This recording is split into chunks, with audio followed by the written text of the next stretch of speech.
is a lifestyle. Sports cards and we live now. Jeremy Lee in the building and every guest that you ever needed. Sports cards after hours keep the hobby heated. Updates, hobby talk like you never seen it. Sports cards live and none could ever beat it. Sports cards is a lifestyle. Sports cards and we live now. Welcome to another episode of Sports Cards Live with your host, Jeremy Lee. All right, welcome everybody to the PWCC Weekly Hockey Auction live coverage. It is Sunday, February the 19th, 2023, and my name is Jeremy Lee. Thank you to all subscribers, viewers, podcast listeners, and if you are not yet subscribed to the YouTube channel, please take a moment and do so. And if you're not yet listening to the Hockey Cards Gongshow, please take a moment and search them out on your podcast platform and subscribe to that as well. And with that, let's bring out from the Hockey Cards Gongshow our co-host, Josh Madigan. Welcome back, Josh. How are you? Hey, Jeremy. How's it going? Hello. Going good. How are you? I'm awesome. Looking forward to the auction. Some big cards this week, right? We got a McDavid Young Guns exclusives. Oh, yes, that's a big one. And a bunch of cool vintage cards. So it should be a fun time. We do have that and more. And I guess this is their first week. We didn't do this last week. Last weekend was the Burbank show. I was there. Yes, that's right. The weeks are all a blur already. So it's nice to be back after a week off. It was Burbank Card Show. It was also Super Bowl Sunday, last Sunday. So you didn't see us, but here we are back where we left off 2 weeks ago. This for me, Josh, this is my fifth live stream in 4 days, a part of a six streams in 5 days. So, I'm making my way through it, having some fun as always. And a reminder, it is now all access extended bidding for the month of February on PWCC. So you've got lots of options, and you don't need to get those bids in the next 27 minutes to be eligible to bid. However, make sure you get bids in and have an idea what you want to bid on, if anything, and let us know. We are excited to go through the evening with everybody. And when you are going to be bidding, let us know what you're interested in. If you're selling, let us know what you're selling. We'll try and shine a light on those items for you if we can. Now, maybe Josh, before we just went live, Josh and I were talking about how should we sort the PWCC website tonight? Should we sort it by oldest card, like vintage to modern, or should we sort it by highest price? And we're both like, well, I'm not really sure the best way to do it, So what do you guys think? Do you guys in the chat want to have a say in the order upon which we kind of scroll through the hockey lots tonight? Would you like us to go by, oldest to newest cards? Would you like us to go by most expensive to least expensive to most expensive? Any suggestions, please put them in the chat.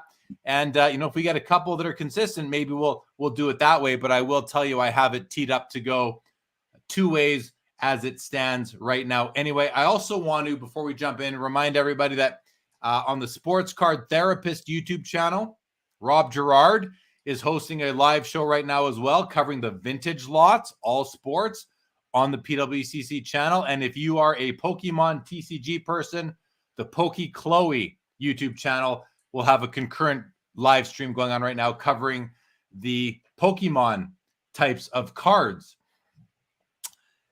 And I think there's one. I think they have a comic show going on now as well. I don't know the name of that channel, but yeah, PWCC now has a comic live streamer covering comics. So that's pretty cool. They're covering lots of different areas.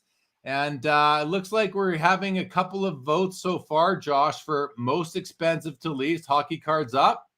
Daniel says most expensive works for me too. So there you go. And that was Josh's suggestion. So it looks like there's a couple of people that want to do that as well. Happy to do it. So before we jump in, Josh, let's just say hello to people.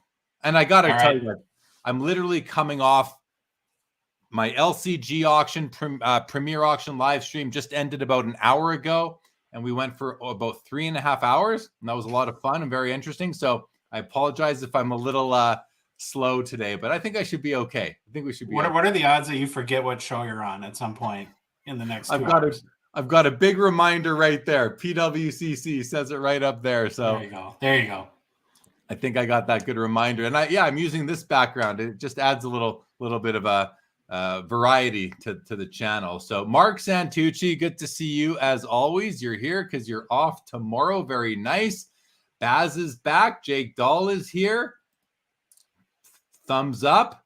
PWCC auction chat. Let's go. And yeah, welcome to the Facebook users who have not yet gone to StreamYard.com/Facebook and click the big blue button so we can see your name. That would be great. Daniel A, what's going on? You send it say, hi, hey guys, I get it. Jake, yes, Jake, there is some nice 1933 O-Pee-Chee in the auction. There's several nice 1933 O-Pee-Chees, and there's several nice 1923 Pattersons, which was the first set of hockey cards that came out after a lull from 1912. After 1912 C57s, we didn't have anything until the 23 Pattersons. And so there's some great cards in there and some nice ones in the auction tonight as well. Daniel A says, looks like Josh is wearing Dryden's goalie pads. Oh, that's hilarious. I am. Yeah. Yes. And he is. Yep. Hello to Josh. And LGC says, McDavid is better than Boba Fett. There you go. LGC. Someone who likes his sports cards. All right. Well, I'm going to share the screen and let's see what we got here. So there we have it. Of course, on the top here, we're only going to see, we can't see only hockey. That'll show us all the different categories. But here we go. And look at that. There's those exact same goalie pads. I think those are the exact same goalie pads that I used for the thumbnail. So Josh, Let's start. Why don't you talk about this card here? Because it's a big card. It's at $8,750. And I think this is up your alley. I think it's a card you're excited to see what happens with. It might end up on a slide on a all-time record, perhaps, or the highest price cards from this auction on the Hockey Cards Gongshow Instagram account tomorrow or later tonight. Yeah, it's a big card, obviously. One of the things we talk about on our show all the time is replaceability. And also shying away, we've developed this sort of rule book for hockey card investing called the Gongshow Rules. And one of those is to be wary of high pop counts and run from high gem rates. And that makes the base Connor McDavid Young Guns in a little bit of a iffy situation when you're investing into it, because we don't know how much more the pop count's going to go up. We don't know. And that just creates more product in the marketplace, and it's going to put downward pressure on pricing. So if you want a Connor McDavid Young Guns that you're confident can go up in value over time, if he of course continues to play well, maybe gets a cup or two, this is a card to get, right? It's limited to 100. So you know that there's built-in scarcity there. The high glass is going to be way out of most people's reach, even though this is a very expensive card too. And it's just an amazing card to get. One of the funny things, Jeremy, that when Troy and I on our podcast were researching this card this week, if you look at the BGS and PSA pop counts of the Connor McDavid Young Guns exclusives, there's 89 BGS that have been graded and 13 PSA have been graded. Ooh. So if you're good at math, right, that's 102 have been graded by both PSA and BGS out of 100. So yeah, that you can digest that one too. Obviously, some have been cracked and probably resubmitted for grading. Probably a lot, because I can't imagine all 100 have been submitted even to PSA or BGS too. Yeah, well put at the end there. I agree. I would say that my guess is that maybe 70 to 80 different copies have been submitted, maybe 80, maybe 85. So you're probably looking at least 20 resubmissions or 20 crack and cross, that sort of thing. So you just can't trust pop reports completely. They are indicative, they're informative, but they're not certain. They're not truth, unfortunately. So that's that's a good, and thank you, Josh, for bringing that extra bit of information to the show on such an important card. I was going to say, you kind of alluded that the high gloss is going to be out of most people's reach, and that's true. I wonder, the way I look at collecting cards a lot of the time is that if I can afford it, I want the best parallel I can get. And so while the Young Gun satisfies the need of most people in the hobby because it's the cheapest version of the three main parallels, and I say main because there are other EPAC parallels and other inserts and buybacks and all that, if I really wanted an exclusives, would I then just wait for a high gloss and pay the difference? Or would the exclusives kind of scratch that itch and make me content? I think it would. I think this is a case where the exclusives would make me content, even though there's a better or a more valuable or a more rare, more limited parallel to it.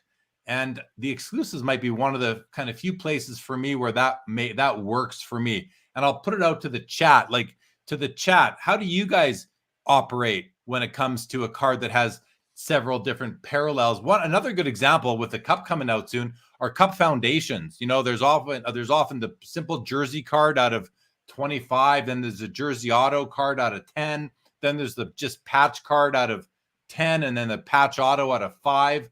To me, I want the patch auto out of 5. What about you guys? Are you guys happy and content on a lesser parallel in your collection? And I guess a lot of it just has to do with affordability and budget and all that, but I'm curious what your guys' thoughts are on that. And sorry to kind of spend a lot of time based on this McDavid exclusives Young Gun parallel, but hey, that's what comes to mind. So I'm just sort of curious about that. How about you, Josh? How do you operate when it comes to these things? Well, like I said, we look to try to collect cards that have low replaceability value, meaning are going to be harder to replace. So yeah, a base Connor McDavid Young Guns, you can buy 365 days a year. That's not a hard card to get. When you look at something like an exclusives, where these don't come up for sale every day. And so this is a card that you think you can bank on. But other than that, I would rather have something like this than a base, or maybe look at one of his OPC Platinum parallels that are numbered, maybe like a Seismic Gold or, Red Prism, something like that has a little bit more exclusivity than just the base Young Guns. And I think that this is a pretty good value. So the high sale on a BGS 9, and this is the highest pop count of any grade between PSA and BGS. I believe there's 63 that have been graded BGS 9, and high sale on there is 14,400 from just about a year ago today. Most recently, it looks like just got to look up BGS here, 9,300 from this past July. So given how he's played and where the bids are already at, we're probably going to get, by the end of the day, probably close to that high water mark. His base Young Guns is up about 30% from the start of the season. Oh, interesting. Another nice piece of data there. I was checking the box score. They lost, I think it was 6-5 today to the Colorado Avalanche. I thought, McDavid probably had, 2 or 3 points out of those 5 goals, but he didn't have any points today. Really? Yeah, on 5 goals. And, I want him to finish the season with like 164 points. I think that'd be really cool to have a 2-point per game average. So we'll see if he does, but today didn't help that. But yeah, we will see. We will see. His pace before today's game was 148. So he was the first player in the NHL to get over 100 this year, and I think got 101 in 56 games or something like that. Pretty good. He could still get there. Hello to MLW Fishing Man, and says hello to everyone. Mark wants to know, Josh, who's your favorite hockey team? Minnesota Wild, and what is your favorite card? Boy, the favorite card is a tough one. I would probably go with the 71 OPC Guy Lafleur. I just love that card. Well, that ties into what Mark likes. He says he likes older cards like Gilbert, Lafleur, Bobby Hull. Daniel says, I know a guy near me that has a BGS True Gem OV High Gloss. Well, that's a pretty good card. Hockey Cards Up says, I don't really collect Young Guns. If I did, I like Speckled Rainbow and exclusives. I hear I do not like Speckled Rainbow myself, but I'm glad that you do. That's why there's so much variation. David Ventura says numbered cards always in demand more than base Young Guns. Yep, that's no doubt about that. And then Daniel tells me that the scoring summary must have changed in that Oiler game. So I'm going to see, because when I checked on Sportsnet, McDavid had, they gave him an assist. Look at that. They've adjusted the scoring summary there. So that's pretty good. All right. What do you think of this card here, Josh? In the second spot, priced by or sorted by most expensive, an Ovechkin Future Watch Auto BGS 8.5 with a 10 autograph at $4,200. How do you like this card? I like Future Watch Autos a lot. And when Troy and I had on our show, we went through an exercise of trying to name like the core staple cards for every player. And we came up with 3, and that was a base Young Gun Future Watch Auto, and then the Cup True Rookie RPA out of 99 or 249 typically. It doesn't mean, though, that they're necessarily amazing investments or bankable cards that are for sure to go up over time. We kind of looked at it from more of a PC perspective. In particular, too, the last 6 months haven't been super kind to high-end Future Watch Autos. They've really struggled, with the exception the other day there was a McDavid record sale, and I think a lot of that ties into just how well he's playing lately. But you look at guys like Matthews and Ovechkin and Crosby, their Future Watch Auto values have struggled, and I don't know if that's because it's out of 999, so you have a higher print run to those cards and less scarcity. And I think this one, obviously with the 8.5 BGS grade, that's going to hurt it a little bit too. But if you want, it's a sweet card, and Ovi is going to be very bankable over the next probably 2 years. Yeah. I don't know why they're taking a bit of a hit, the Future Watch Autos. They're one of my favorite rookie cards. For me, they're better. Like, I don't collect Young Guns. I do prefer the Future Watch. To me, it would be kind of that sweet spot in between Young Guns and Cup RPAs from a pricing perspective. And so I personally really like them. And but yeah, the McDavid, the PSA 1010 did like $30,000 the other night on the PWCC Premier, more than double, I think, what the Crosby did, which really doesn't make sense. I think I gave the hobby a slap on that one on Thursday night, just for fun, of course. We have next up a vintage card, a 71 OPC Ken Dryden, a PSA 9, extremely beautiful card, extremely hard card to find centered, and so you don't have a lot of high grade above 8s. You don't have a ton of 8s either. There's going to be more, of course, but this is a key card, and I even used it for the thumbnail for this episode. I figured we'd go vintage. We've done modern the first 3 episodes. This is the 4th time we're doing this show, Josh. I just know by the thumbnails I've put together, and I thought we'd bring on the Ken Dryden, and it was fun to see it on there. So this is a great card, $3,300. I'm not sure what comps are on it in terms of what you can expect to pay for this tonight, but it's an important card. A lot of people consider him to be among the best goalies to ever play. Some people would say he's the best goalie in the history of hockey.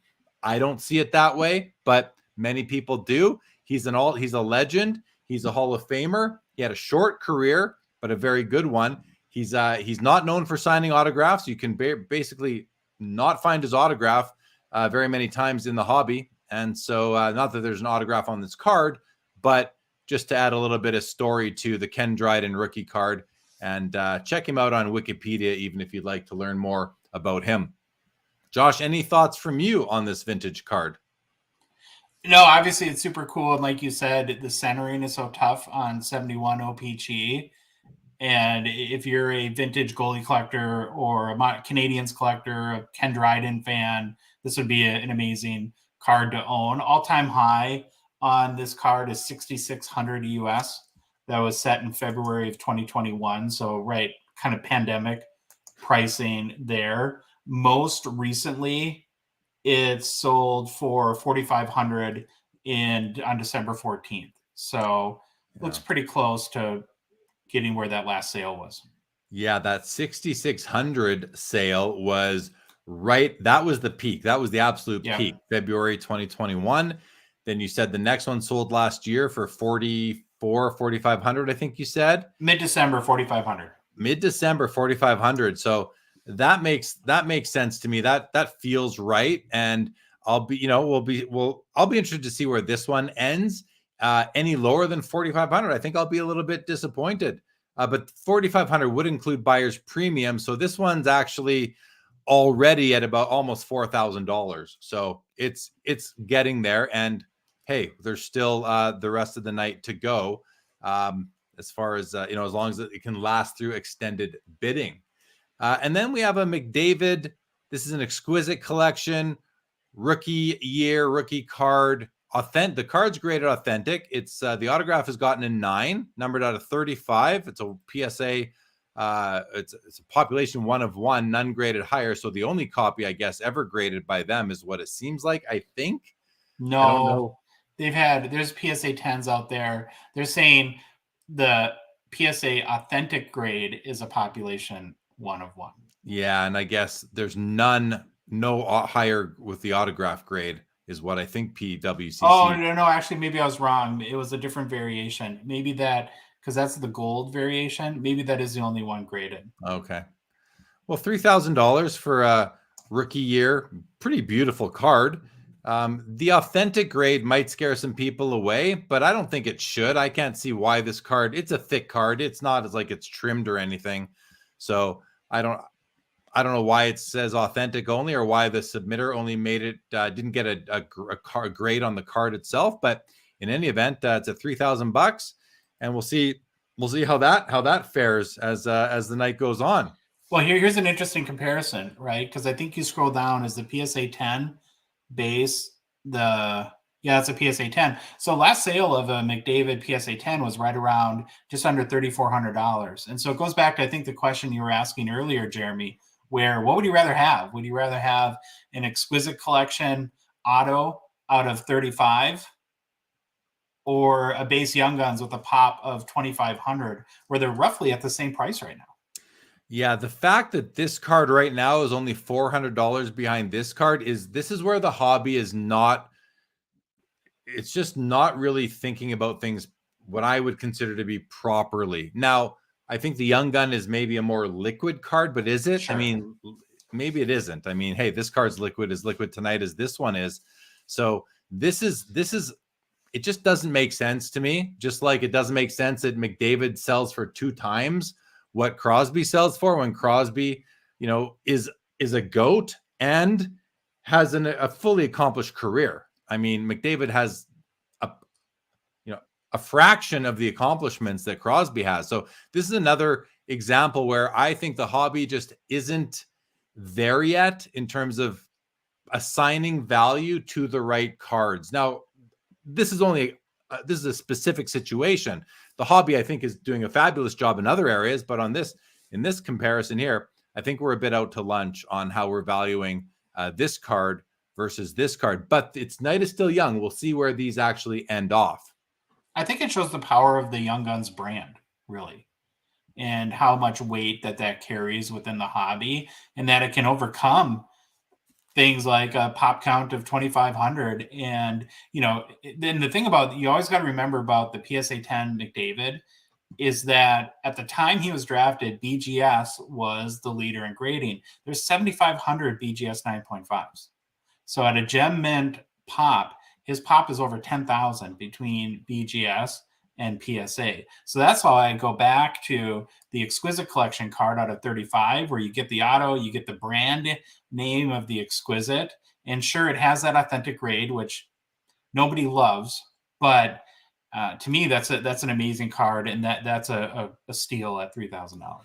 Yeah, and to what you're saying about like how the brand of Young Gun can kind of overcome its large print run, its large graded populations, it's also seemingly, and I don't understand it, able to overcome an on-card autograph of that same player in a card numbered out of 35 that has hollow foil and everything. Maybe it's the authentic that really ruins it for the hobby, for people bidding, and ruins it. Hey, it's still $3,000, which is nothing to shake a stick at. But when you're comparing it to that at 2,600, I'm shaking my stick still. Mm-hmm. So, but again, the power of the Young Guns brand is very strong, and I'm sure it will continue to be. I think we need that commodity card in the hobby. Does the Auto 9 grade take anything away from the exquisite card for you? I'd have to, I need to, the 9 grade doesn't, because I don't really care about auto grades. I care about the auto. I don't so much care about the grade. But if we go and look at it, I mean, what's wrong with that? Just the streak through there? Like, I guess. Like that seems harsh to me. I mean, that just seems harsh to me. So no, the 9 grade it doesn't take anything away from the card for me, but I'd rather have this card raw than in this holder. To me, this card would be better off just probably raw. I don't think PSA did it any favors as far as its resale value in that, Sure. when it comes to that one. Okay, we have another two. This is where we have some very, very beautiful, strong vintage cards in the auction. Non-1933s or 1924s. A 57 Parkhurst, Frank Mahovlich, and a PSA 8. It's a beautiful card, and he's a Hall of Famer. I mean, when I started collecting Hall of Fame rookies, this is one of the first ones I went for. I've probably owned mine for 30 years now, and absolutely love the Frank Mahovlich rookie card. The Toronto Maple Leafs, for the amount of time they've been in existence, they don't have a lot of like superstars in their history to chase when you compare them to the Detroit Red Wings and the Montreal Canadiens, especially. They have more than the Rangers. That's probably for sure, but no more than those other two teams. So when you have one like a Frank Mahovlich, a Dave Keon, you want to, they're among the most important cards that are chased by Toronto Maple Leafs fans. And there's probably more Toronto Maple Leafs fans around the world than there are any other hockey team besides maybe the Montreal Canadiens. I think those two teams lead the pack when it comes to their fan base. So this is a great card, as is the Denny Potvin 74 Peach. This is a PSA 9. Centering looks a little bit off to the left, but probably within the PSA 9 tolerance. But this card, first of all, notorious for being off-centered are 74 Peaches and the Denny Potvin almost in particular. But to find one in a PSA 9 holder, if this is truly a mint condition card, is tough. And it's just such a great card. I love it. Own a copy myself. And it's one of those copies that, it's one of those cards. I mean, he was a key part of the Islanders dynasty from, was it 79 to 83 when they won like 4 Stanley Cups. And this is just it's a key card, one of the key Hall of Fame rookies from the 1970s, and a card I personally love. So anyone who's interested in that definitely has my blessing on it. Not that you need it, but you'd get it anyway. It's pretty rare too, Jeremy. It's a Pop 24, and there's only 10 PSA 10s. So if you think of, that's a pretty exclusive subset of the graded versions of this card. Yeah, you're in the top 34 of the population. Do you have those numbers? How many total submissions? 34 out of how many to get the mint and gem mint rate, I guess? I don't have those. I would have to look those up. Another fun fact, though, that we found on Potvin, because this is one of the cards we featured on our show, is his number 5 was the first number retired by the Islanders. I don't know, call it a fun fact, but we love stuff like that.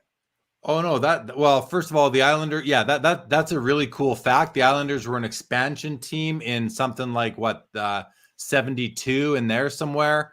So the fact that Billy Smith Billy Smith's rookie is 73, I mean. I'm not sure if that was when they came in the league, but they didn't have a lot of ramp up time to get players to qualify to have their number retired. So the fact that he's the first one is not surprising, makes a lot of sense. Well-deserving, I would say. Well-deserving for sure. And, along with Mike Bossy and Brian Trottier, Denny Potvin, Billy Smith, Eric Nystrom, Bob Nystrom, Eric Stad, you've got the core of what was a true dynasty in the NHL. And then we got the which you can see I actually had to have a bid in on this one, because I just feel that Steven Stamkos is undervalued in the RPA world compared to the other big names in the hobby. We just talked about it the other night. He's the third highest goal scoring active player in the league right now. So right behind Ovechkin and Crosby, it's Stamkos for most career goals. And I believe he's 4th in points right now among active players, Stanley Cup winner, guaranteed Hall of Famer, just an undervalued player because there's been so many players that have overshadowed him. Kucherov, Vasilevsky, Braden Point even had an impact on Stamkos for a while. And then, players on other teams like Matthews and McKinnon that have taken some of the, and McDavid, of course, have taken some of the spotlight off of Stamkos, who otherwise might be considered one of the best players in the league even today. So I put in a bid, but my bid was $110. I got it in nice and early, and I'm not going to be placing any more bids on it, but still a pretty nice card. No grade, just Beckett authentic. But, if I get this, I'm cracking it out right away and putting it with my other raw, thick cards. So let's make it through this page, Josh, and then we'll go to the comments. We're way behind, and I definitely want to get to them. So this is another one. Bernie Parent, 68 O-Pee-Chee, the first year of O-Pee-Chee. The most notorious O-Pee-Chee set for being off-centered is this one here. The Parent is almost impossible to find centered. This one isn't. Side to side, top to bottom looks pretty good though. Not perfect, but pretty good. But 7s are weak. I would say the 7 and up rate of this card is probably the lowest of any Hall of Famer. That is, from 1960 forward or whatever, something like that. So this is a key card. And there's also, I believe I saw in next week's auction, Josh, I went and took a preview. I think there's a PSA 8 in next week's. Wow. And can't wait to see what that one sells for. I don't know what the population is. It's probably well under 10 is just my guess. So we'll have to see what that one does. But this is a key card, Hall of Famer, and probably Philadelphia's, oldest Hall of Fame rookie card. Yeah. They were expansion team in this era themselves. So this is a great card. And I'm going to skip over now to the Raymond Bourque PSA 9 O-Pee-Chee.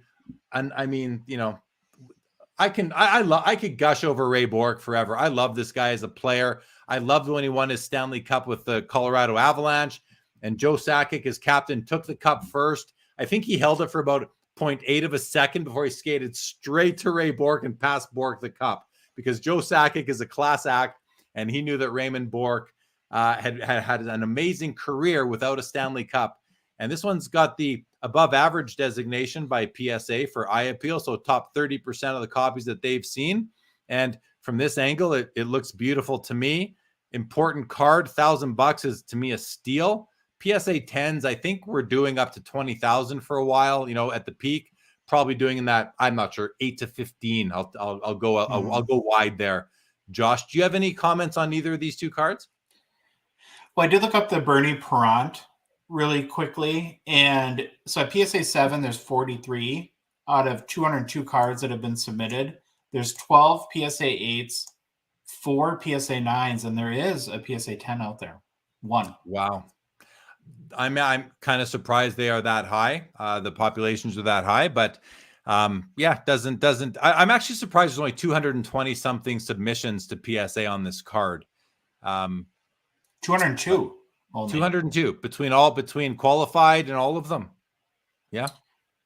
No, 200. You're right. I was just ones with grades. It's 208 that have either a grade or a plus grade. And then there's an additional 67 with the qualifiers. So yeah, so you got to include you got to add up those three numbers. The top grade are the whole grades. The plus grades are the like 2.5, 3.5. Yeah. And then the qualifiers are just ones that got a qualifier. So it's about 270 or so. 275, exactly. And what's interesting though, Josh, there is that the qualifier. So look at the qualifier rate. It's probably the highest of any Hall of Fame rookie card, or it's typical for the set, but how often do you see where over 20% of the submissions have qualifiers? Like, you never see it that high.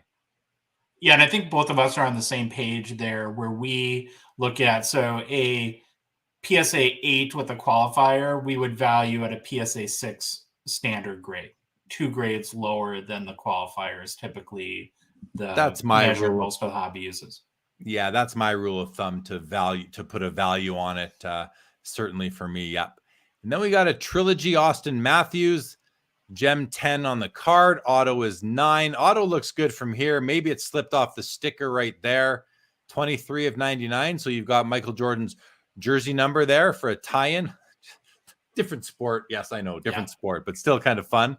850 sticker auto. So, loses a bit of its luster with that, but looks like it's a pretty attractive card to me, at least. The sticker doesn't ruin it for me, where oftentimes the sticker kind of just becomes an eyesore. But this one, I think they designed it nicely with the gold border around where the sticker was meant to be placed. And it looks like the sticker was placed nicely as well. So pretty cool card. And then we're going to get into 3 1933 O-Pee-Chees, none in the next row. But, you're talking about a Howie Morenz and Aurel Joliot and King Clancy. I mean, 3 of the most important pioneering Hall of Famers. None of these are rookie cards, though. All 3 of these guys have their rookie card in the 1923 William Patterson set. So, there were cards from 1923, 1924. There's some cards in 1925, and then there was like nothing until 1933. And even the 1925 cards are more kind of like oddball sets. So you had 23 Pattersons, 24 Pattersons, and then you had 33 O-Pee-Chees. So these are basically like third-year cards. However, the 23 and 24 Pattersons, I believe in all cases, use the same player picture. So if you want some variety in terms of images, these are as good as second-year cards to me, even though they're like 11th year in their career, or sometimes later if the 23s came out into the player's career. Hope you followed that. That was a mouthful there, I'm sure. But also the grades are 4, 4, 6. I've owned several of these cards in 4s and 5s and 6s, and they're beautiful in those grades. I love these. There's 4 different color backs too, by the way. You can see we have yellow, yellow, green. There were also blue and red, and all players came in all colors. So when people are collecting these, if you want a master set, you need 4 complete sets to get all colors. Some set collectors don't care. Some set collectors want all one color. Some set collectors want an even distribution of all 4 colors. And I'm not sure if any one color is tougher than the other, but I know for me, I like the red and the blues the best, and then the yellows and the greens. What do you think of these cards, Josh? Oh, I think they're awesome. I love pre-war cards. The one we featured was the King Clancy on our podcast last week. And just really fascinating guy. Was a referee for 11 years, NHL referee after his playing career. And we were kind of joking. Can you imagine Austin Matthews being a linesman for 11 years after he's done playing his career? It's just obviously a different time there.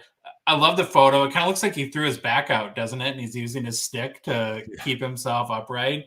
They just took the most ridiculous photos back then. But legendary player, great card. His dad was the original King Clancy. His name is Francis. And apparently in football, you used to hike the ball by heeling it. Basically, the center would kick it back with the heel to the quarterback. And his dad was known as the King of Heeling, the football, and was nicknamed King Clancy. And then I guess the name went over to his son. So that's the story there. Oh, I love the tidbits. Thank you for that. And then we have a 2016 Mitch Marner Future Watch Auto, Gem Mint 9.5 by Beckett. Looks like a true gem, all 9.5s. The autograph gets a 10. The Marner cards, I seem to recall that this card likely, I'm guessing there were some comps in that $1,500 range, maybe even a little bit higher, at the peak of hockey cards, whenever that would have been in the last 12 or so months. At $625 right now. Seems like a good deal to me. If people are penalizing their interest in this card because it's in a Beckett slab and not a PSA slab, I can tell you I've crossed over several BGS 9.5 true gems to PSA, and they've only ever come back as PSA 10s. Now, I don't know if PSA is still, and I've not broken them out. I've actually sent them in the BGS slab, and they've every single time come back as a PSA 10. I've heard stories that is not happening anymore. I guess they've changed their standards a little bit at PSA, but in any event, buy the card, not the grade, guys. And this might be a good opportunity for a very nice Mitch Marner. You'd have to take a look at the card and zoom in and make sure that you agree that it's a true gem yourself. But if it is, I think this could be a good price considering what I feel the recent comps have been. So, but again, I'm not certain on that. So please understand that. Yeah, last sale was a couple days ago for $690 US for a true gem, BGS 9.510. And do you have like the 3 month ago comps? So in December, that was an inscribed. So almost got in December about $1,000. About $1,000. Yeah. So I think, I guess, I don't know why. Maybe maybe he's not doing as well as he was at the beginning of the season. If I remember correctly, he got off to a great start.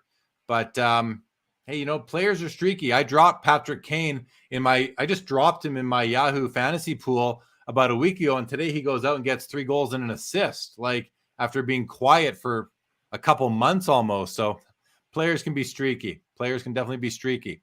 All right, continuing on the first page, a couple of Colorado Avalanche PSA 10 Young Guns, 2 players who are among the best in the NHL when they are playing at their best. Cale Makar here at 500 and Nathan McKinnon at 480. So they're neck and neck with each other. An opportunity to pick up a nice pair of cards here if anyone's interested in doing that. And, we are in extended bidding, but it's open to everybody. So consider these and do some research and see how these values will fare compared to, what's happened recently. But keep in mind, if these guys turn it on and go on a Stanley Cup run, these prices are only going to go up. And then you might have to wait for them to come down again if you want to buy them for a lower price. So right now might be a really good time to buy Makar. I feel like his values have come down from where they were. They were astronomical for a while. They were unreasonably high, I think. And I think that they've come back down to earth. And, if he regains if he's healthy and regains his previous season, the levels of which he was producing, the sky's the limit still, but I don't want to see them go nuclear like they did last year. I just think that that's a tough level to find support. Mm-hmm. I love this card, Josh, though. This is the 61 Topps Bobby Hull. As I've been doing those sets summary slides on my Instagram stories, I'm realizing how much I can love a card that is not a rookie card and not even a second year card, but a third, fourth, fifth, sixth year card. And, even last night on Sports Cards Live with Matthew Rocker, who traded for his 52 Topps Mickey Mantle, we talked about that. And he said, if you just look at a card, take the rookie card out of it and just look at the card, you can appreciate a lot of vintage cards that are not first year cards. And I don't think you can do that in modern day with, say, Upper Deck Series 1 and 2, because the design barely changes year to year. I can't look at a card unless it's like the McDavid or the Crosby and tell you what year it is with Young Guns or with the base cards. But with vintage, the designs change so drastically year to year. In most cases, there's a couple of runs of Parkhurst where the design didn't change much, but other than that, they're very unique. So I'm starting to really like a card like this, and I guess it's a 4th year Bobby Hull. Pretty nice. Looks clean to me. What do you think of it? Yeah, it's a cool card. I love the background. I love the design. Again, I think it's one of those card designs that speaks to the era. Yeah. I'm not a big Bobby Hull guy personally, but I do appreciate the card. Yeah. Very fair. And a McDavid, what's this? An Ultimate Collection. This is a second year. Numbered to 10, 8.5 on the card itself. It's not a sticker auto. Population 1 of 1 graded higher. $625 for an on-card second year McDavid autograph. Seems pretty reasonable to me. Nice looking card. I'm sure it'll find a nice new home. And now you can see a red background O-Pee-Chee from 1933. And I mean, if it catches your eye the way it does mine, you see it's I think it's just a nicer card. It's more vibrant. It's brighter. It just says more to me. So this is a very nice, it's a PSA 7, very strong for a 33. You got the John Shepard. I'm not familiar with John Shepard. I'm sure I've seen his name before, but this would be a common, but it's a PSA 7. There's a lot of set collectors of this. So I'm sure it'll make someone very happy. And then on the other end here, you got a Jack Eichel Black Diamond with the quad diamonds out of 99, PSA 10, $440. If Jack Eichel ever becomes, this anything close to what Connor McDavid is, and I only say that because he was drafted second overall behind Connor, this card would be grossly undervalued at $440. The fact of the matter is he's not Connor McDavid. He's not even close to Connor McDavid. He seems to have an attitude issue. And so unless something drastically changes for him, this card is probably going to, toil in this value range that we're seeing it at. Well, he had such a hot start too. If this would have been December 1st and this card was up for sale, I'm guessing the price would be double that right now. But he's cooled off quite a bit in the last month and a half or so. Yeah. Okay, so I'm going to unshare that. I'm going to scroll over, or I'm going to click to page 2, and let's get to your guys' comments. I apologize. We're about almost 30 minutes behind, but I want to say hello to Dennis Zender. Good to see you, Dennis. What's going on? And not surprised to see you here with all the hockey curiosity you've been having lately. Hockey Cards up. Are there any seismic gold rookies in the auction? Not sure. You'll have to wait and see. Sports Cards says only hobby show I'll watch live. Well, thank you so much, Sports Card 613, and great to have you here. Mark likes the 71-72 Dryden. So do I, Mark. So do I. Hard not to. Matt says, I have a SGC 8 Dryden from the Patrick Waugh collection, perfectly centered from the Patrick, because Patrick Waugh was a big card collector. That's pretty awesome, Matt, and welcome to the show. Mark says he's a great goalie. Great goalie. Dennis, yeah, he did not play very long. Very eccentric. True story. Rich, good evening to you. Wanted to say hi to Josh. Really enjoy your Gong Show podcast. Yes, so do I enjoy them too. Although I haven't listened to the most recent one yet. Been just too busy doing my own content here, Josh, since it dropped a couple of days ago. Mark says, Josh, I would rather have the better condition card at the lower price. So this is an old comment, so we'll just keep on rolling. Corey Carr, what's going on? Good to see you. Chuck Clement, welcome to the show. Mark says 10 years before the Rockies moved to New Jersey, the Islanders. Okay, thank you, Mark. Sports Card Influencer says, FYI, Mark Recchi has more all-time points than Crosby does. Crosby isn't in McDavid's class when it comes to skill. Yeah, I mean, that's a fair comment. Factual. Doesn't mean that Mark Recchi's a better player than Crosby. He certainly isn't. Mark Recchi got to play with Mario Lemieux for several years. But when you say he isn't his class when it comes to skill, I think he was close. I don't think he is anymore, but I think he was close. But to me, McDavid is likely the best skilled player of all time. So I can't really say much about that. LGC says the Stamkos RPA is a photo shoot patch, which I didn't remember that myself, but we can obviously go look. Daniel says Eichel has plummeted in value. I think we can all agree with that. All right, shall we carry on, Josh? Ready for the next page? And here we have it. Stan Mikita, very important Hall of Famer, passed away last year. This card is qualified as off center, obviously to the left. I love the card. I've owned mine for 30 years, and I wouldn't personally buy this copy. There's enough copies out there that are not OC, but you're going to get it for the price of about a PSA 4. This is a 6. I would expect you to be able to get it for about the price of a 4. And if you are not adverse to owning an off-center card, this is probably a great opportunity for you. Personally, I'd rather find a better centered 4 than a 6 OC myself, just because centering is important to me. How about you, Josh? Where do you fall when it comes to vintage cards that are off-centered like this? Centering bugs me, and it goes back to what I think you talk about a lot, where buy the card, not the grade. And it's the number one thing you notice when looking at it, right? It's the thing you can notice from furthest away. And so I'm a little bit of a centering snob. Yeah, I get it. Ace Bailey's 1933 in a PSA 5. Not a rookie card. No, not a rookie card. His rookie card. Is it his rookie? I'm blanking. Does he not have a 23 Patterson? Because I have the card if he does. I got to go check my own collection right now, which I'm not far away from finding it here. Let's see here. I can't believe I don't remember this. So we've got the Joliot, the Morens, the Adams. I don't have the Bailey if he has one. I think Ace Bailey is in the 20. Someone let me know. Someone knows. Does he have a 23 Patterson? I believe Ace Bailey does have a 23 Patterson. But if not, then this is his rookie card and a very important. Oh, it says rookie right here, actually. PWCC says rookie. So I'm thinking of somebody else who's just I'm blanking on right now. But in any event, you know what? Hold on. I have to see one more thing. Yes, it's his rookie card. I'm confused because he also has this rookie card here. That's the one I have, which is the the Canadian Gum, the V252.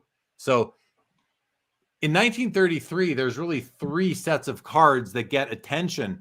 And it's the Canadian Gum, the O-Pee-Chee, and I believe the one that's known as Anonymous. So anyway, great card. It is a rookie. I'd prefer it with a red or a blue back, but hey, it's a PSA 5. That's tough for this year. This is a great card, and I'd certainly have no problem adding it to my collection. Ott Heller in a PSA 7. This must be a common card. I'm not familiar with the player, but I do love that red background. And if I was a set collector, oh boy, would I be going after this copy because it looks just perfect to me. Very nice. And we have an authentic altered Gretzky Topps card. So I don't know what the alteration is. Likely doesn't even look trimmed to me. The borders don't look like from this distance. It doesn't look trimmed to me because I'm very familiar with how thick the borders are on this card. And the bottom border is much wider than I'm used to seeing. So this is a very wide border and the top seems to make up for it. So it could, I'm not saying it isn't trimmed. It very easily could be, but my first instinct is that the alteration is not on a trim. It might be something different. I'm not sure, but in any event, I wouldn't buy this card. I think there's other opportunities, but you know what? I mean, again, it all depends on budget. And, you know, if this is a card that fits into your budget, it presents pretty well. So, you know, I would buy altered cards, but when it comes to Gretzky, like I'd buy an altered 52 Topps Mickey Mantle, but I don't know that I'd buy an altered Gretzky for my own collection. How about you, Josh? To me, this is I've always wanted a Wayne Gretzky rookie, and I only want to spend a few $100s card. Got it. Makes good sense. Joe Primo, Hall of Fame rookie right here. PSA 4. Red background. Love the card. Again, when it comes to the 33s, and I used to have all the Hall of Famers from the set. I don't anymore, but like this would have fit in just beautifully into my collection. Again, Hall of Famer, like $340. Yeah, great card. I've never seen this before. 2020 Regina Pats team set, Connor Bedard and a Gem Mint 10.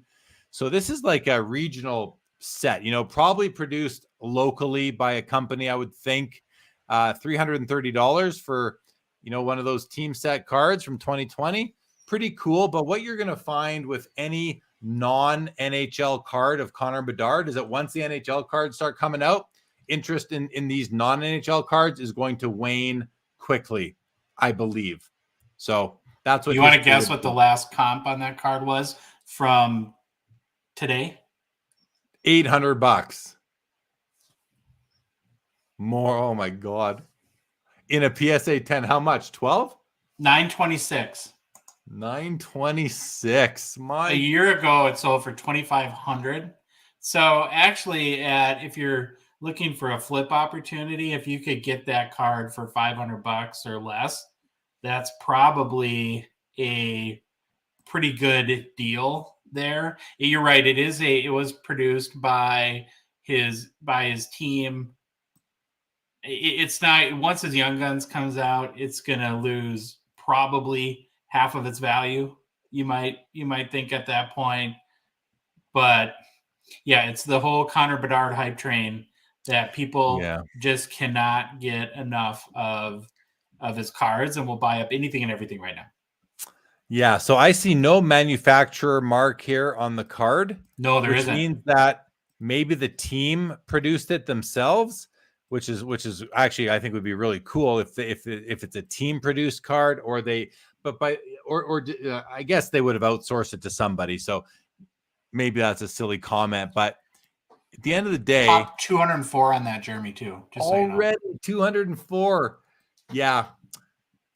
I can't get behind it personally. The only thing I really like about is this fast fact right here. The first exceptional status player in WHL history.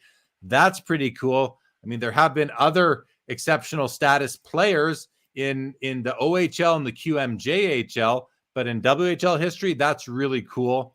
So good for him, of course. He's going to be a great player. I don't think there's any doubt about that. But unless you're buying this card at a discount to comps today, I would not expect, if you're buying this as an investment, I think buy this as a collector, not as an investor, would be my advice on that card. 98 Topps, Gordie Howe, Blast from the Past auto. Yeah, I mean, this is the second time I've seen a 54 reproduction, 54 Topps reproduced Gordie Howe card with an autograph. The other one is from the 2000 Topps Heritage Series, which was an amazing set. So there are a couple versions where Topps reproduced their 54 Classic and added an on-card auto. This is one of the two. There might be a third I'm not sure of. Just so you know, PSA 9, nice grade for the card. Autograph looks great. You get it twice because the facsimile is still there. $310 seems about right to me. For a Gordie Howe, autographs are not rare. So seems about right to me on this card. If nothing else, it's a stunning card to look at. And the 54 Topps, the actual original 54 Topps, is a very costly card, as it should be. So it's a classic. It's a Mount Rushmore card. So this is a great way to get into the card that looks the same, but you get the bonus of the autograph, and it's graded mint by PSA. So very nice card there. I like it. The one thing that kind of bugs me a little bit is the dual auto, the facsimile and the player signed auto. So did that come signed out of the pack by Gordie, or did somebody have him sign that afterwards? Was that an in-person autograph? So it's definitely out of the pack and certified autograph issue right there. Oh, okay. I couldn't see it. I don't know why they wouldn't have just dumped the facsimile auto. I'm sure they wanted to stay true to the card, but I don't know about you, but that's just weird to have his autograph on there twice. I'm with you, Josh. I agree. It is slightly distracting to have his autograph on there twice. So going back now, I think you're right. I would have preferred that they just kind of omitted this from the picture if they could have. Find a way to airbrush on once they remove it, whatever they have to do, and then just have him sign in that spot would have been pretty cool. That would have been awesome. Yeah. I just wonder if they, in this Blast from the Past set, if they just wanted to keep every card the same as the original. Sure. That would make sense to me. So I get it, but yeah, I'm with you completely. And then finally on this row, a 1933 Gaudy Sport Kings, Eddie Shore, BVG 2.5. Looks pretty nice to me from here in terms of centering and surface, maybe some staining down here. Beautiful, natural looking rounded corners, which I love on a card from the 30s or earlier. So this is a great card. And if it does not get a bid in the next 36 seconds, it is going to be over at this price. All right, next row down, Howie Meeker rookie. He had a big broadcasting career on Hockey Night in Canada. He was kind of annoying to listen to, actually, but very knowledgeable. PSA 6, great card, I would say. 61 Gordie Howe, Parkhurst, SGC 7. Another year that I came to appreciate, Josh, after doing my Sets 101 review. Yeah. Stan Jackson, this would be a common card from the what I've been referring to as the Pattersons, the 1923 Pattersons. PSA 5 is a great grade for any Patterson card. And then here we have a Nels Stewart, a Hall of Famer, PSA 4 with a blue background. I love the blue backgrounds as well. Not as much as the reds, but I do love them. This looks like a great 4 to me. I mean, I think the center is a little bit low. You can tell the top border is a lot thicker than the bottom. The bottom border is there, but it's very skinny. But hey, it looks really nice to me overall. All right, and the next window has started. Looks like this card did get a bid. So let's keep on going, though. Let's see if we can get some pictures loading here. While we're waiting for that, why don't we just rest our eyes on this Connor Bedard for a moment? Not My Chair says, hey, pens, buy the card, not the grade. Also buy what you love. Yeah, preach. You can say that again, Not My Chair. Carl Daly says, in my opinion, Fedorov is the best skilled player of all time, won fastest skater, hardest shot, amazing defensively, scored 50 goals. Yeah, I listen, Carl, I loved Sergei Fedorov, and I'm not gonna argue with you, but I am gonna say that fastest skater and hardest shot are not necessarily like hockey sense skills and stick handling and vision and passing. To me, stick handling, that's where, and stick handling at a high speed, Fedorov might be the second best at doing that compared to Connor McDavid, but I can't get behind him being the best skilled player of all time. But yeah, a great player, no doubt, and one who I certainly loved watching back in his playing days. All right, so continuing on. Oh, look at this. So we have a bunch of solds. Yeah, Josh, we're not very efficient tonight getting through the cards, but no, that's okay. That's okay. We'll get through what we get through. Doug Harvey takes a nosedive. That's actually the name of the card. And look at that. Although there is a stick between his skates there. So it looks like this Maple Leaf player was trying to get him to take a nosedive. And, when you say he takes a nosedive, it almost sounds like he deliberately took it. Maybe when Parkhurst manufactured this card, the Leaf fans had a say in naming it Harvey Takes a Nosedive. I don't know. But cool card in any event. SGC 7.5 tops Mario sells for $300. Carey Price, BGS, 9.5 does $300. Considering he's probably retiring, it's probably a fair price. And a Fred Hitchman, pretty much a common card from the 33-0 Peaches, is still in action at $230. Josh, here's a nice grouping of 1954 Parkhursts, all commons, from what I can tell, all sold right at $252. Yeah. So I'm guessing they all went to the same person, who's building the set. Yeah. This is a great card. The Gump Worsley rookie card, 53 Parkhurst. I'd say it's the second or third most important card, a rookie card from the 53 Parkhurst, the number one being the Jean Beliveau. Great card. It's a PSA 4. What I love about this card is the toning of the border. Like it's toned. It's gotten a little bit dark, and I love that. It's definitely off-centered, but what a nice card for $240 of a Hall of Famer.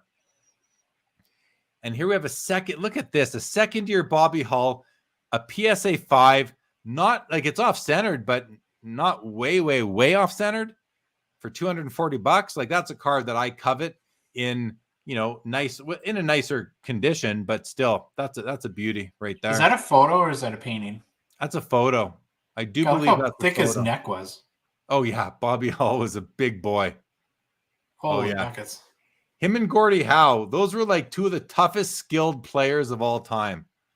You can add Eric Lindros to that as well. Like Eric Lindros would have fit in well in the 50s and 60s with Bobby Hull and Gordie Howe. Let's do a couple comments though, because they're coming in now. Foul Fireball says, I don't mind any flaws in cards that come from the factory. I mainly look at corners and surface. Yeah, great approach. Carl says Ovechkin pre-rookie cards are like half of the Bedard's. He has a lot to do to upkeep those prices. He won't be able to. Upkeep them. Carl says my favorite Gordie Howe auto is the 94 Parkhurst missing link.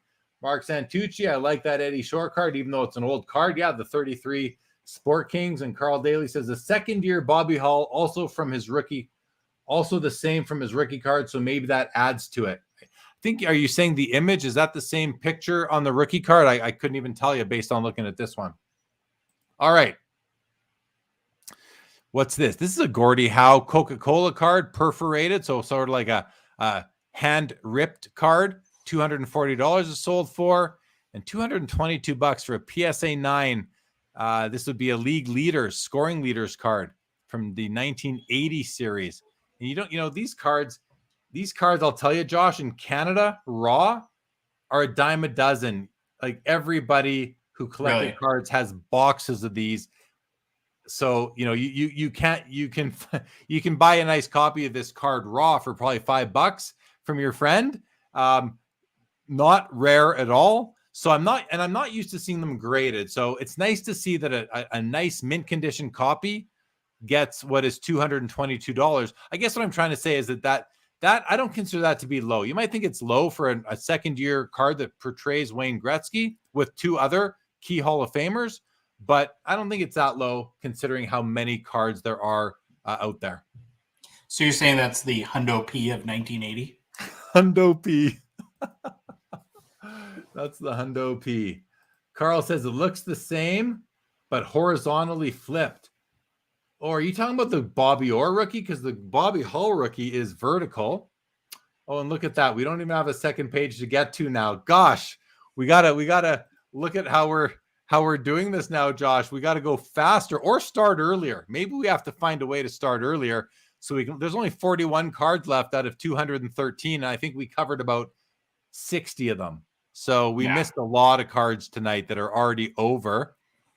And we got to the juiciest ones though. Yeah, so I'm pretty confident we got some of the big ones. We definitely got we were going by highest bid, so we did. We got the juiciest cards. Looks like the McDavid sold. Yeah, I was just going to ask that if we know what it went for. We don't have it on right here, but we could definitely find it.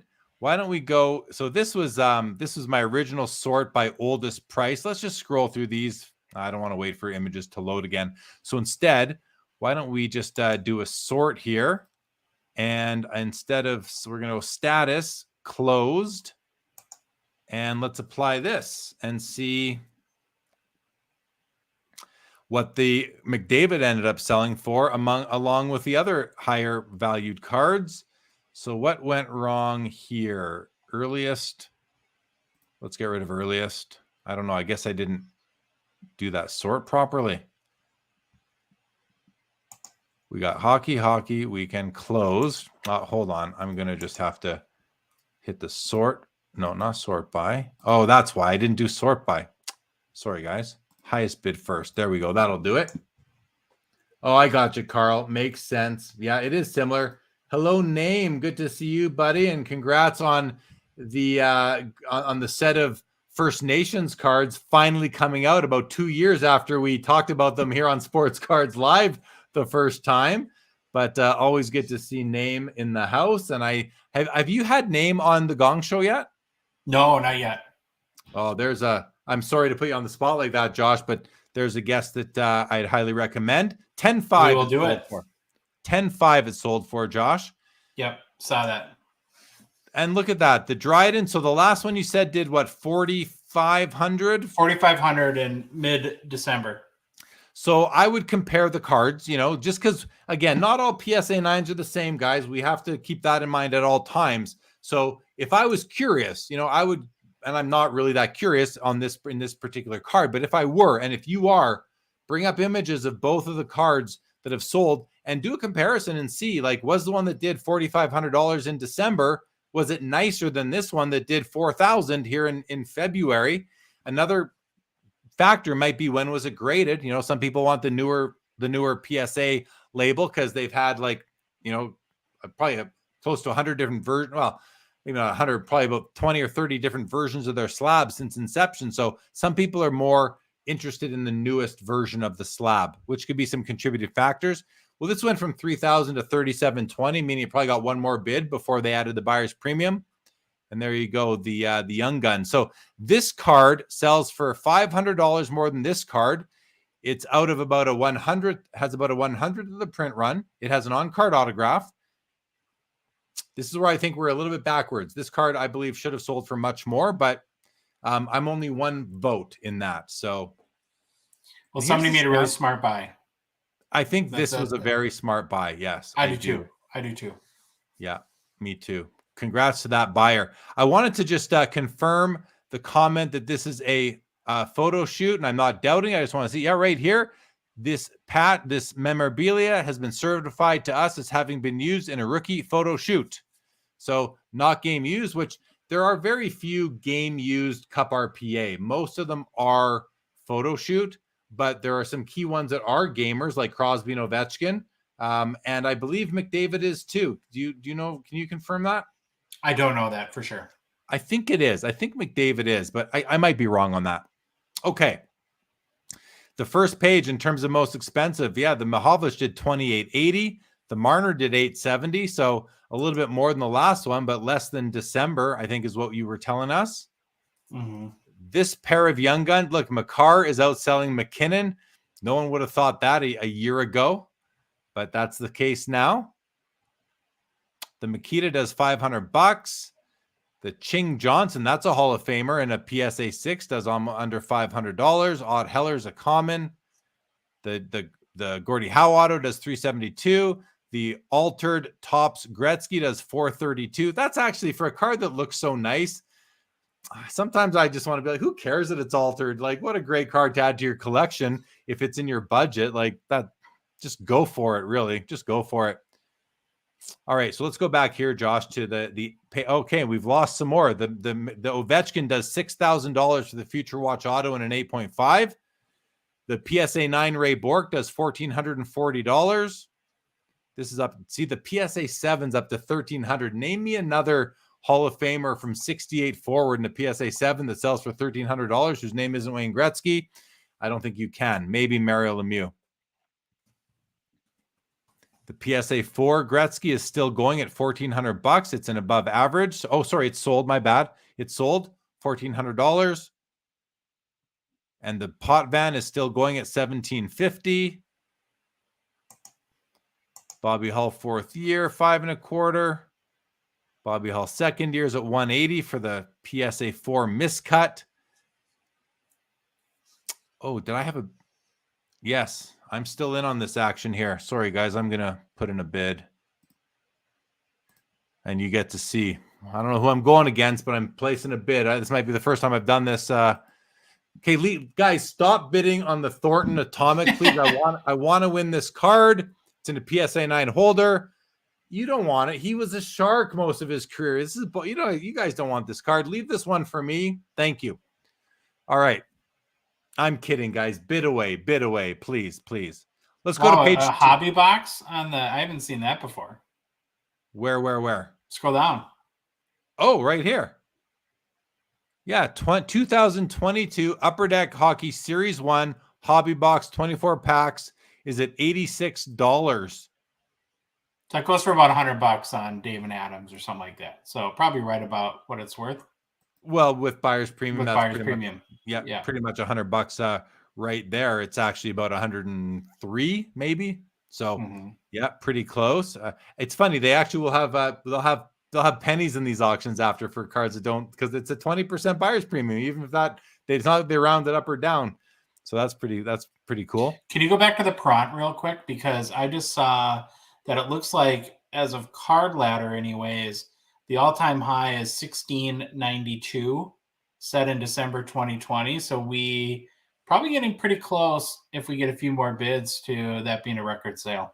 Yeah, we're at 1560 right now. So the next bid will be it goes up by $25. So it might take a couple bids, but it's coming up. It's coming up for sure.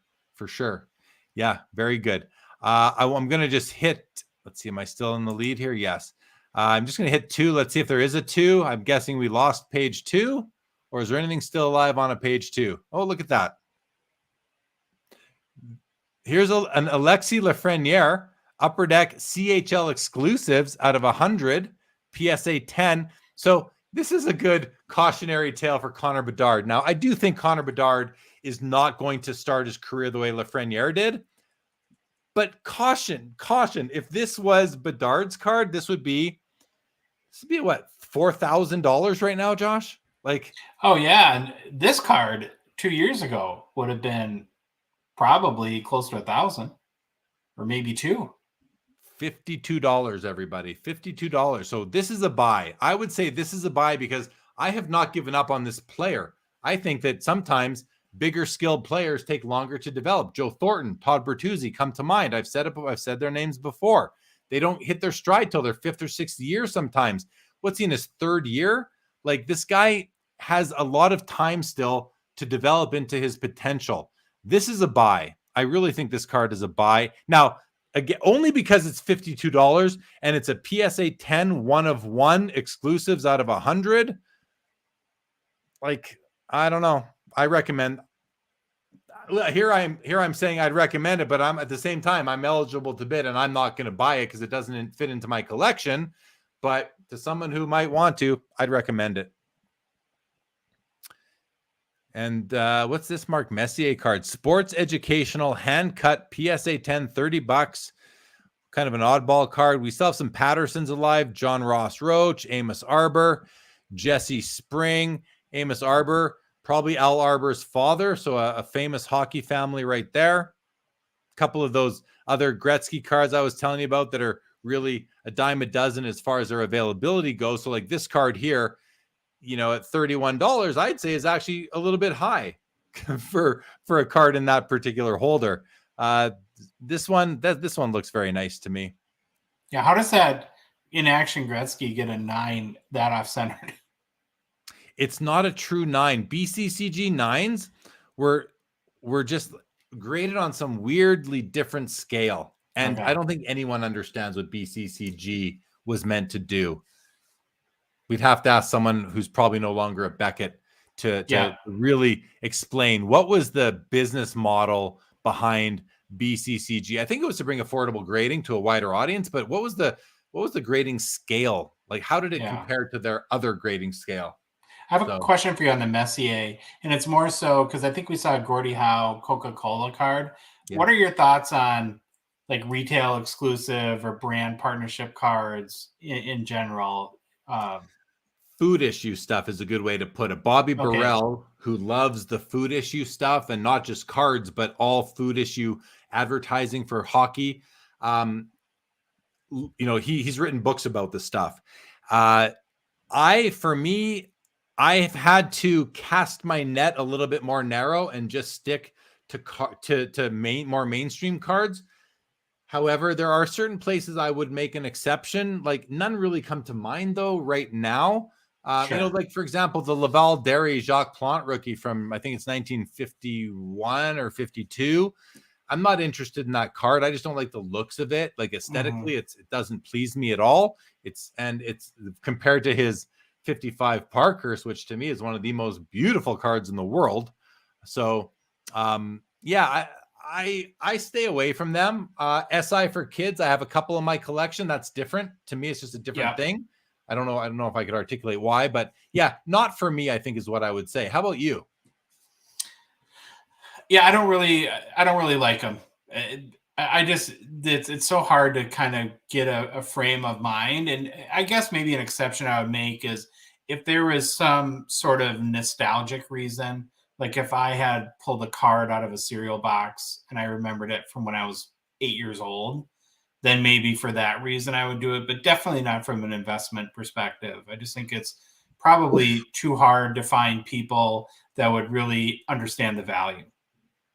Makes sense. All right. David G says someone keeps outbidding me on the Joliot. I'm guessing it's this card here, David. And with that superior eye appeal, superior is the top designation that PWCC gives out. Top 5% of the copies of this card in a 4 that have passed by their desks. And so that's saying something.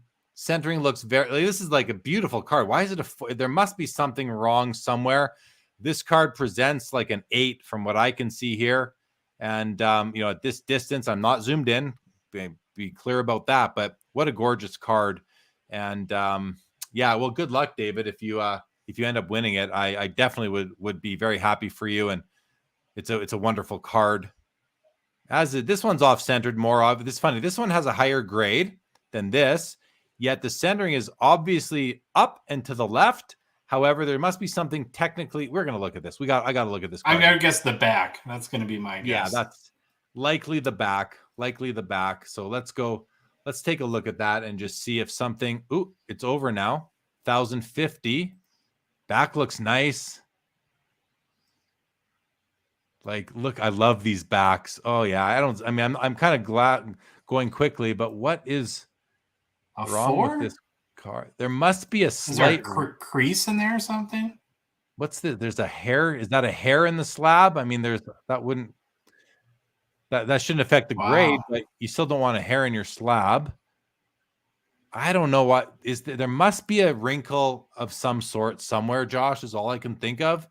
This card, like I said, I was right at a distance. It presents like an 8, and $1,000 for this. Someone I think got just a beautiful card, an absolutely beautiful card. So congratulations to that buyer. King Clancy sold for $11.40 in the PSA 6. And the Joliot, is that the one you were going for, David? Did you get the Joliot, David? Did you get the Joliot? Missed out. Something on the front surface. Okay, something on the front surface. Yeah, is it that hair? Were you seeing that hair too? Is that on the surface, or is that just in the slab? Well, don't know. T-Dot likes the in-action Gretzky. Here, Chris Macri says that the lowest grade on BCCG is 5. So it goes 5 to 10. So basically a 5 would be equal to a PSA 1 or 2, or a BGS. Let's say keep it with the same company, a Beckett 1 or 2. A 6 would be a 3 or 4. A 7 would be a 4 or 5, and so on and so forth. That makes sense. But even then, what's a 10? No, I don't know. I don't know how they work. Well, that kind of brings up a point. There's a lot of areas in this hobby when you think about how do you expand hockey cards into new collectors and things that we just have to agree to come together and fix. You shouldn't have to decode all the differences between all these grading companies to really understand what a card is.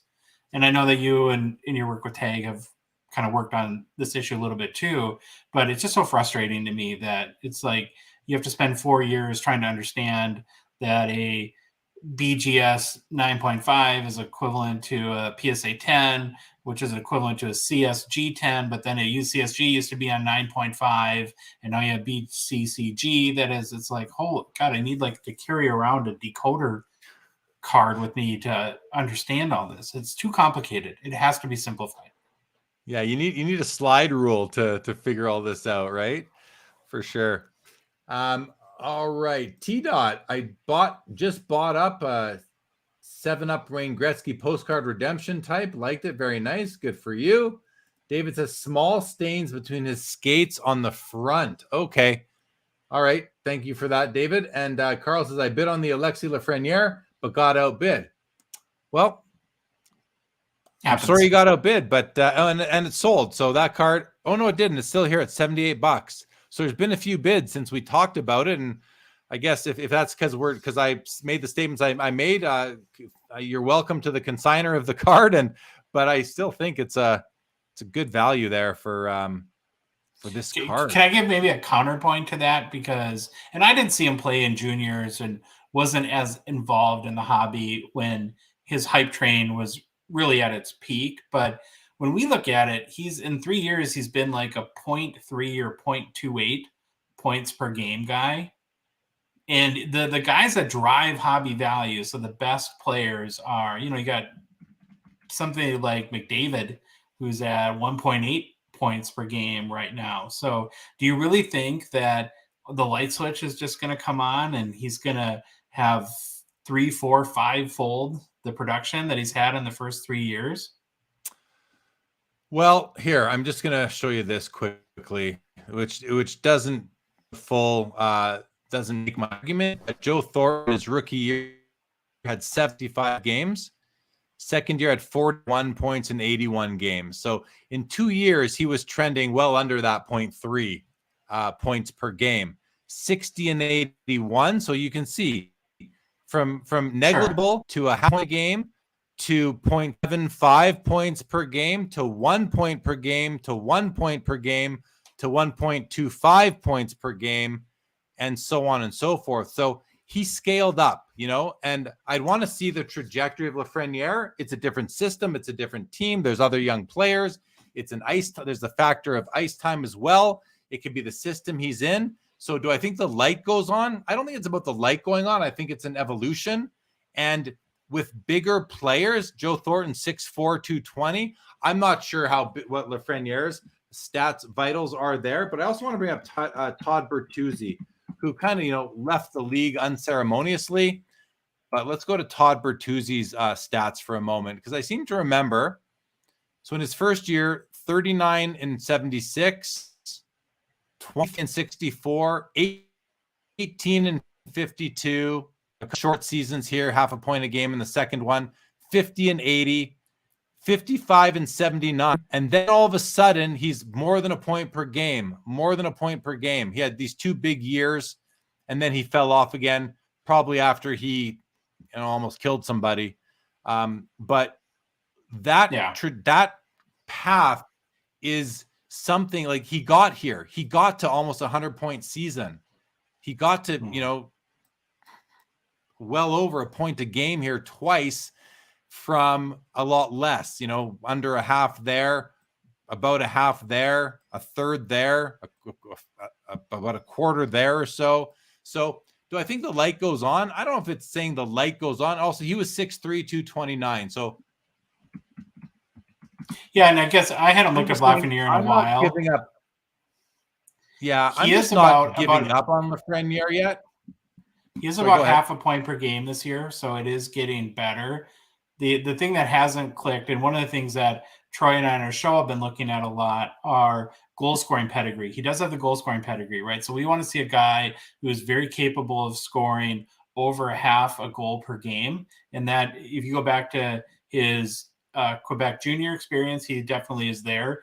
Goals have been a little bit of an issue in the NHL. And while his points per game production is up, it looks like his goal pace is a little bit behind last year. But yeah, I don't know. Maybe you're right. Maybe it will just take him. He's still 21 years old, so he's not old by any stretch of the imagination. I think the other thing I think had to make an argument in Lafreniere's, there's other guys on that team that are very young and were very highly thought of, like Kapokako and Philip Heidel, who have underperformed as well. So maybe there is something in the Rangers development program that's just not clicking for these guys. Yeah. I mean, there could be so many things going on. We can only speculate because we don't know what's really happening there with the player, with his mental state. Maybe he's never going to get to where his potential was. Maybe he's, just doesn't have the confidence because he didn't come out of the gate scoring like McDavid did. And there was that expectation. I think the expectations were unreasonable, but he is trending in the right direction here. 21 to 31. Oh, okay. Well, the games, maybe he's not on a points per game basis, actually. Almost this year's better, but I think that here in 31. Yeah. This is a conversation though. Like you have to have where you're like, are you a good serviceable NHL player, which is one thing, and that's great. And then are you a guy that can drive value in the hobby? And the fact is, the top tier player, which his pricing for most of the last 2 years has been kind of have that baked in. You got to be a 40, 50 goals a year guy to justify the pricing that he's had. Not there yet. And I can see him still getting better in the right system, in the right circumstances. Again, I'm not ready to pack it in on Alexis Lafreniere. He just hasn't had the time to, I believe, to reach what might be his potential. And again, I'm not a hockey scout. I'm not saying he's going to do it. I'm just not ready to pack it in on him yet, based on what we've seen so far in his career. This is trending to be a nice increase over these point per games in 2021 and 21-22. I think these on a points per game basis, I think it got a little bit better one year to the next, but not much of a difference. But here, he's a lot better this year than he was last year. And I will throw in the towel on him 2 or 3 years from now if he is still at a half a point a game. And I'll say, okay, the guy was a bust, and that's the end of the story. Because if you don't reach your potential by year 5 or 6, the way Thornton and Bertuzzi did, and that's why I'm making this, why I'm even bringing this up, then because we've seen it before with players who are in that 6 foot and up. But yes, the hobby rewards goal scoring. The hobby rewards Connor McDavid's and Austin Matthews and Nate McKinnon's.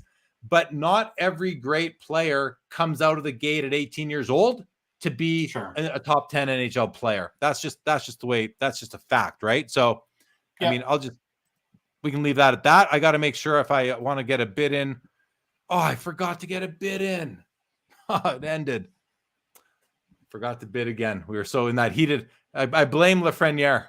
No, I actually had a guy message me, and he's like, "I want the Thornton card. Talk about anything. Get Jeremy distracted."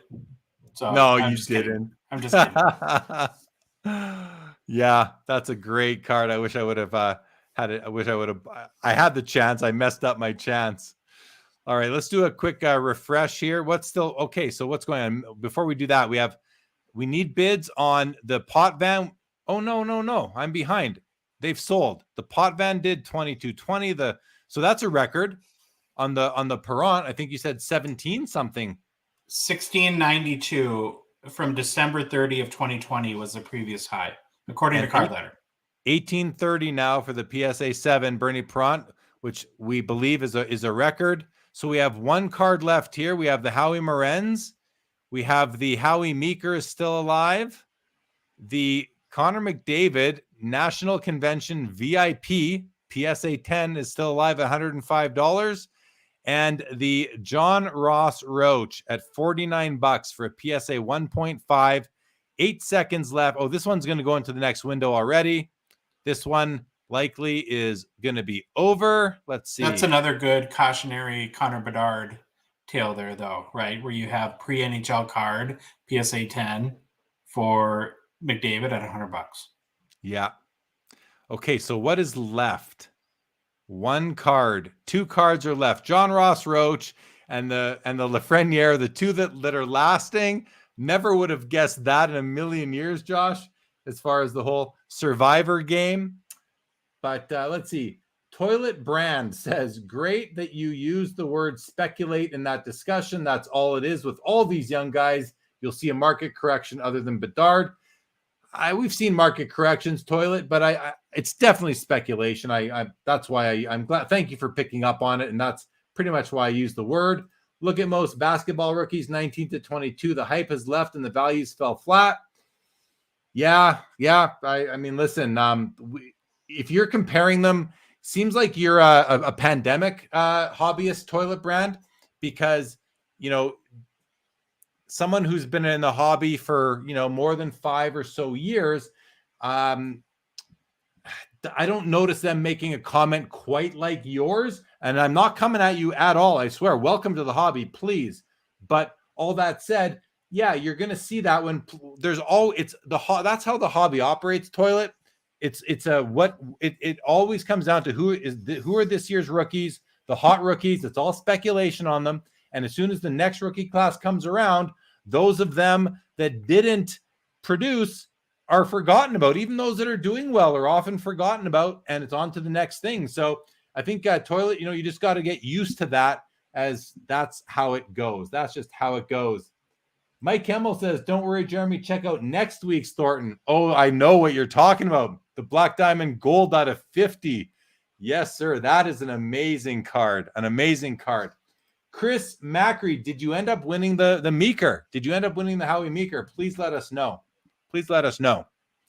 2 cards left. No cards left. The auction is over. They have now been sold. And now what we'll do is we'll go and we will change this sort to status complete.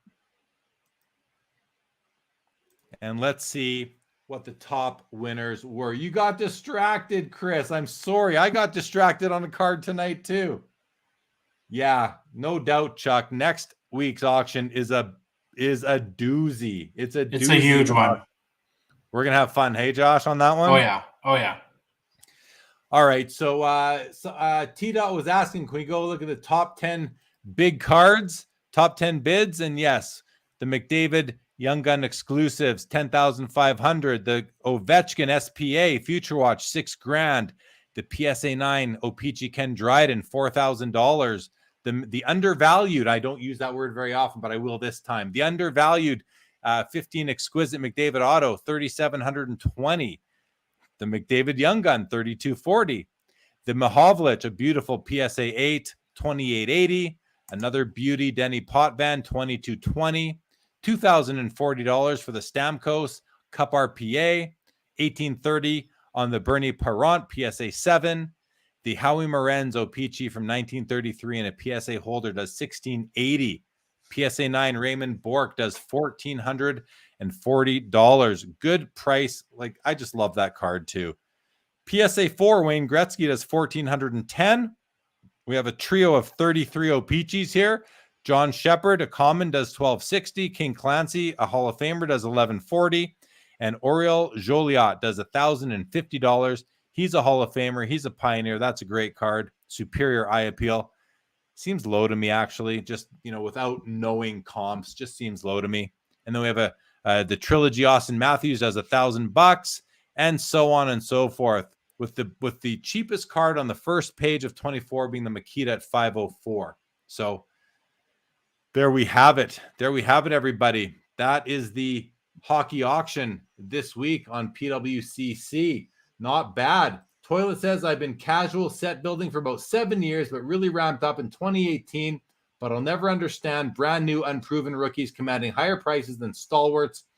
And it's not just basketball, Toilet Brand. It's not just, it's hockey too. I think it's football as well. I can't speak to baseball. The whole rookie card situation there is very convoluted with Bowman, with Bowman first and all that. But yeah, you're right. And thank you for setting the context and, letting us know how long you've been in the hobby.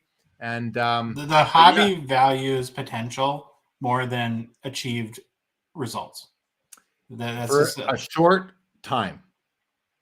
Yeah, but it really in modern, I guess, would be that, and I think that was where his original question was. It's like Kaprizov is a great example, right? He's heavily penalized because he's 24 years old when he came over from the KHL to the Wild, and that's considered old for a rookie, and that is seen as limiting his potential, so it limits his value opportunity. It's everybody wants the 19-year-old phenom that scores 40 goals, because then, we tend to look at these players with rose-colored glasses, right? If they can produce well at 19, 20, 21 years old, then we assume that they're just going to magically get better and better for 15 years straight. But we know that that's never what happens. And so, but that's, I think you made this point earlier too, Jeremy. It's important to, at some point, whether you agree or disagree with how things are, it's important to understand that this is how the hobby works. It's how it works year after year after year. The rookies are hot out of the gate. If they then produce in a manner that supports the values, they will remain hot. And then if they ever have a sophomore slump, look out. I mean, sophomore slumps are the best time to do value buying for cards. And I would argue that it's often just worth it to wait for that to happen, because it's going to happen likely more often than not. And if it doesn't happen, then yeah, you might have to pay up and spend more to get that card. But if you're someone who wants to get everybody's rookie card, just wait till year 2. You're going to save money, almost guaranteed, if you wait until year 2.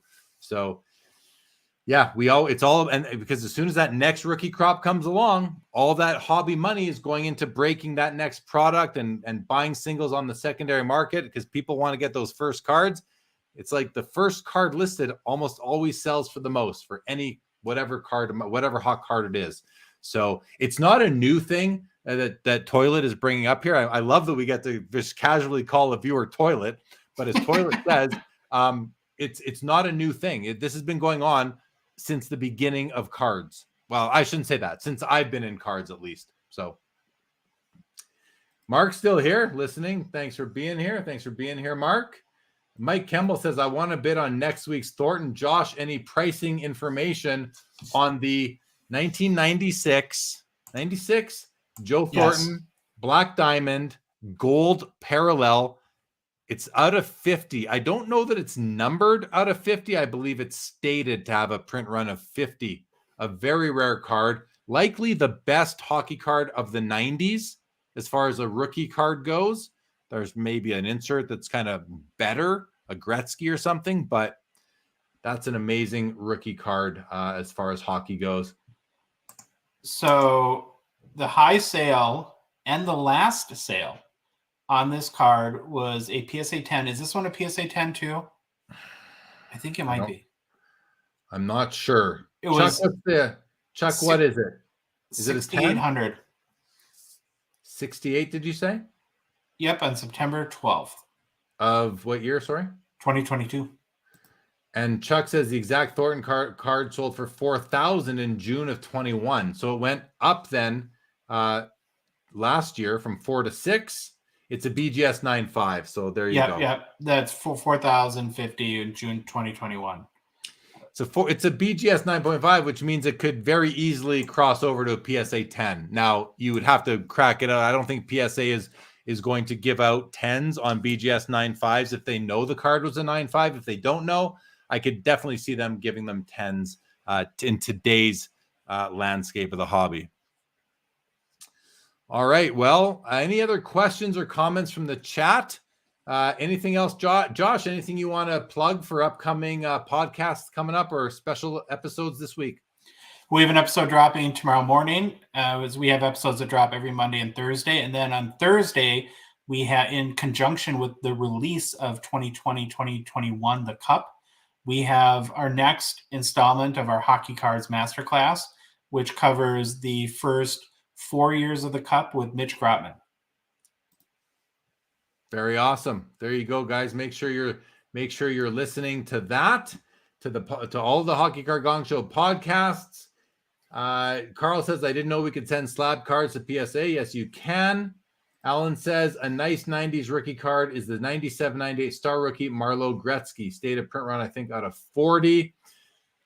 Yeah, I don't know. I have to see it. I don't know that I like that card personally. Seb wants to know, would you prefer Gold Thornton or the base PSA 10 Pop 6? I think I'd go for the gold, Seb. I think in that case, I'd go for the gold. Larry's Classic wants to know, how has the supply chain issues changed rookie prices the last 2 years with set delays and short time between flagship releases?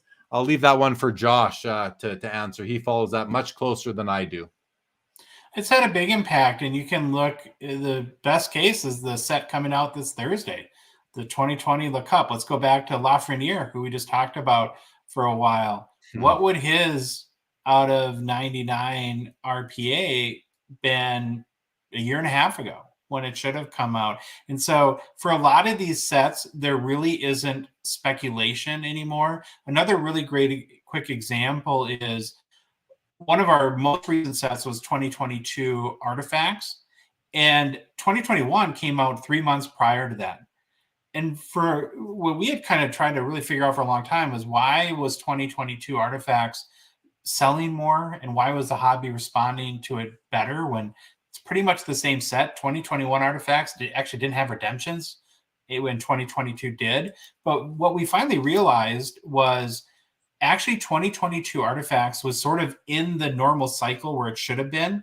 And so for the current crop of rookies like Matty Beniers and Matt Boley, Owen Power, Jack Quinn, it was really the first opportunity to get a auto on a card and some memorabilia with either player worn or game worn patches at all for any of those players, where the 2021 product that had come out 2-3 months before, there had been many 2021 sets. And so if you were Cole Caulfield, the Trevor Zegras, or Jeremy Swayman type collector, it was just old at that point. And so I think it hurts the prospecting side of it. I think it hurts just the normal sequence of kind of when we want to go and get those cards that we love.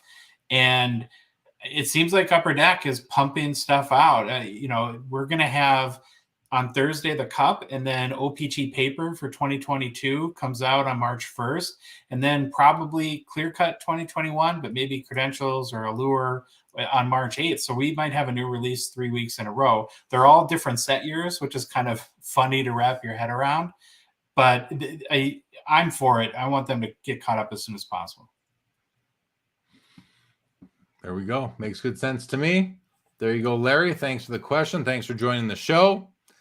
All right. Well, I'll let everybody know tomorrow on the channel on my Collectible Live show, my guest will be Vincent Zerzolo. He's a comics expert, original comic art, comic books from Metropolis Comics and Comic Connect. I think he's a player in the space, so we're going to have a little bit of an education on comic books. Another one tomorrow on Collectible Live. We'll be going live at 6:30 Eastern, so invite everybody to join us then. Thank you very much. Hockey Cards Up. Good to see you as always. Josh, I gave you final comments one more time. Anything you want to say before we sign off? You're good? Nope, we're good. You probably could use some rest. So you've been on live broadcast for 3 straight days? 13 hours of live streaming since Thursday evening for me. So yes, I'm good to take a rest. Everybody, thank you for joining, and we'll all see y'all again soon. This episode is now over.